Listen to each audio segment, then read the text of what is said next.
everyone? Mike McCollum here. John Ream here. Welcome to your weekly update. We're at Notre Dame, Clemson game. Can't get any closer to the action than this. Gotta love it. Enjoy it. Love you guys.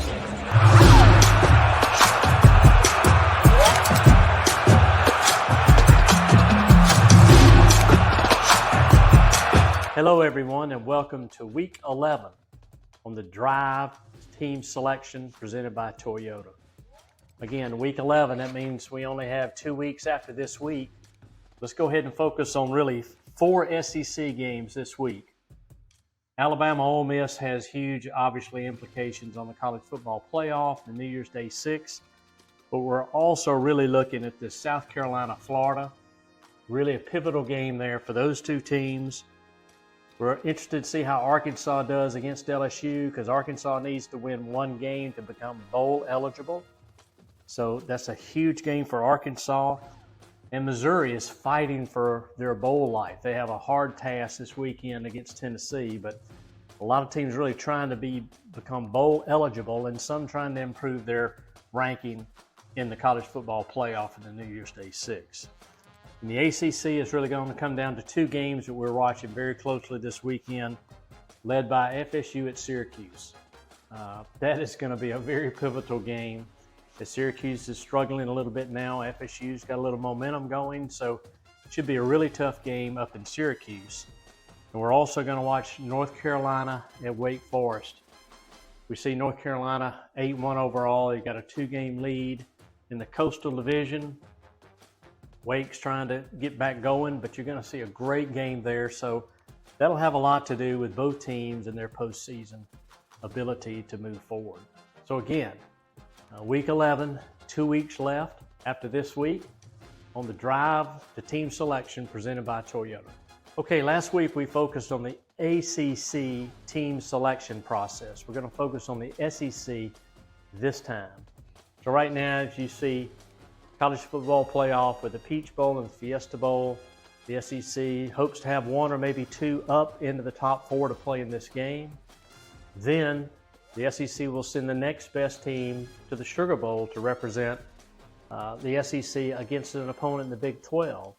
Once you finish out this part of the ledger, the Citrus Bowl gets the next pick of the next available team. So that's why the Ole Miss Alabama game is pivotal because that may move one team down to this level here. And then you've got the other pool of 6 bowls, of which we're a member of.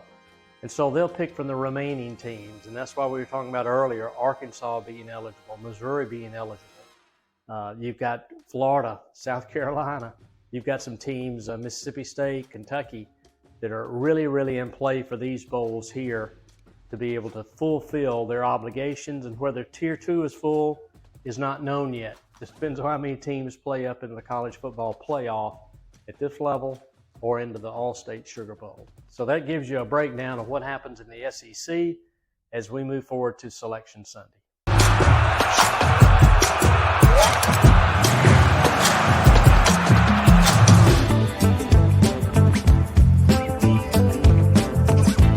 Welcome back to the Off the Field segment for this week's weekly update. We're certainly on the countdown to team selection, which will be the end of the weekly update. So we're going to wrap up with some additional programs and membership activities that have happened over the last couple weeks.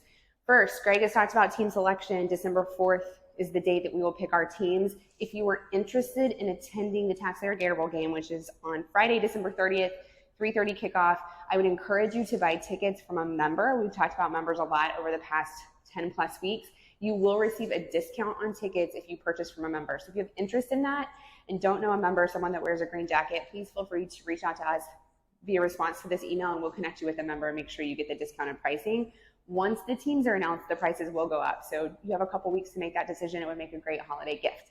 Speaking of membership, we've had 2 membership events since we last spoke last week. The first was our Bold Ladies College Football 102. So last Friday we met to walk through the CFP Top 25, how the selection process works, and share with the ladies what we thought things were going to look like leading into team selection on December 4th. Little did we know that Saturday would deliver a host of upsets, and selection will look a whole lot differently this week, but that's the fun of college football. So you can catch a recap of that event after I finish talking. And the second event was last night, Our Green Jacket member social, which is our corporate Green Jackets and trustees, came together at the Yards in Ponte Vedra Beach for just an evening of camaraderie, golf, but the weather is not ideal in Jacksonville right now. So I think mostly we just had cocktails and conversation. We shared again about team selection, and it was a great way to wrap up a season of membership socials leading into December selection and our holiday party. So check that out here.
This week, we want to tell you about a program called High School Takeover presented by ITG Next. It is very similar to the Send a Child to the Game program, but this is completely focused at high school student athletes around Northeast Florida and Southeast Georgia. This year, we're going to bring about 500 student athletes to the game. They'll be in their jerseys. It's a really fun opportunity for them.